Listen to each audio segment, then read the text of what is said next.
최근 들어 드론은 차세대 모빌리티 산업의 성장 동력으로 주목을 받으며 다양한 용도로 활용되고 있습니다. 드론은 다양한 종류의 리스크에 노출되어 있기 때문에 이에 대한 리스크를 관리하기 위해 정부는 기체 등록의 의무화 대상을 확대하고 보험 가입을 유도하기 위한 정책을 추진해 왔습니다. 그러나 의무화 대상이 아닌 담보와 비사업용 드론의 보험 가입은 현재 매우 저조한 것으로 나타나 드론의 종합적인 리스크 관리가 어려운 실정에 있습니다. 이에 보험을 통한 드론 리스크의 효과적 관리 방안에 대해서 살펴보도록 하겠습니다.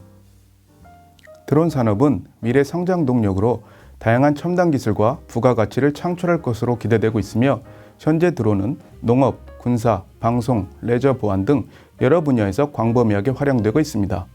세계의 드론 시장을 살펴보면 정부, 사업용, 개인용 부분에 드론 시장의 규모가 지속적으로 성장할 것으로 전망되고 국내 드론 시장은 2023년까지 활용 시장과 제작 시장에서 각각 약 4,300억 원과 1,300억 원의 규모로 크게 성장할 것으로 예상되고 있습니다. 드론의 의무보험 제도는 2012년에 최초로 사업자를 대상으로 적용되었고 작년 12월부터는 국가 및 지방자치단체, 공공기관으로 확대하여 적용되고 있습니다. 이에 따라 사업용 및 공공용 드론의 경우 드론 소유자는 자동차 책임보험의 보상 한도액인 사망사고 발생 시 1억 5천만 원, 대물사고 건당 2천만 원 이상으로 하여 제3자 배상 책임보험을 의무적으로 가입하도록 되어 있습니다. 최근 의무보험의 가입 대상이 아닌 비사업용 드론의 경우 기체 등록 대상이 최대 이륙 중량 기준 12kg에서 2kg으로 낮아지게 되어 사고 발생 시 소유자의 파악이 용이해지게 되었습니다. 그러나 비사업용 드론 소유자의 보험 가입은 아직 의무화되어 있지 않아 드론 사고의 발생 시 가해자가 배상 책임의 이행 자력이 부족할 경우에 피해자 구제와 보상에 심각한 문제가 발생할 수 있습니다. 또한 기체 등록이 의무화되지 않은 비사업용 드론의 대부분을 차지하는 2kg 이하의 드론에 대해서는 드론 사고 가해자가 사고를 낸 후 도주할 경우에 소유자와 조종자의 파악이 어려워 피해자 보상에 사각지대 문제가 발생할 수 있습니다. 현재 국내에서 드론 보험을 판매하고 있는 대부분의 보험회사들은 영업배상책임보험에 시설 소유자 특약을 첨부하는 방식으로 드론 보험 상품을 제공하고 있고 일부 보험회사만이 제3자 배상책임보험과 기체 손해와 자기 신체를 담보하는 종합보험 방식의 상품을 판매하고 있습니다.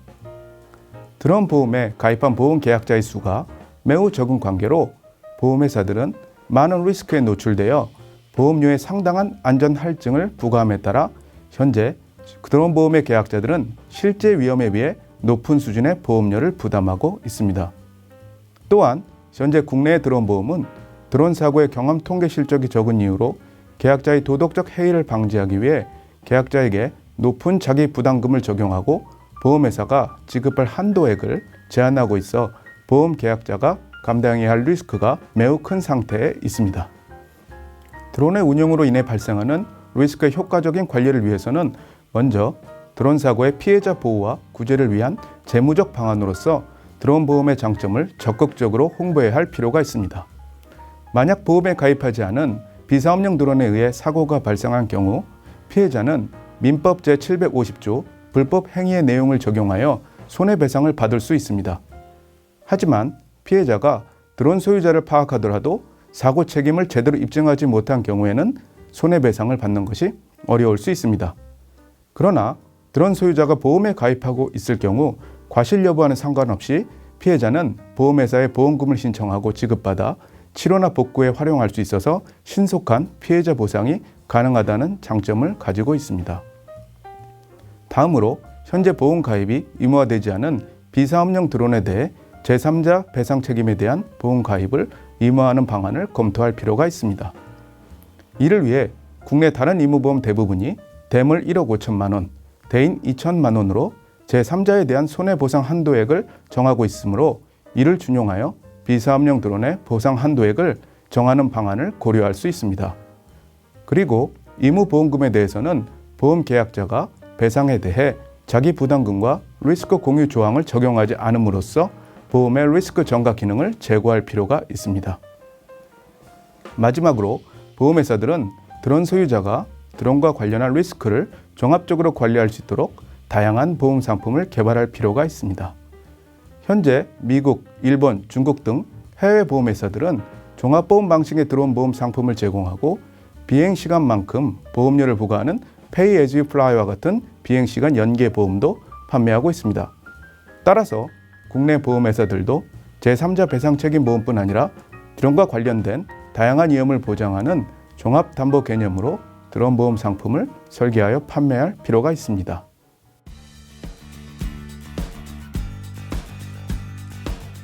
지금까지 드론 리스크의 관리 현황과 문제점을 살펴보고 이에 대한 개선 방안에 대해 검토해 보았습니다.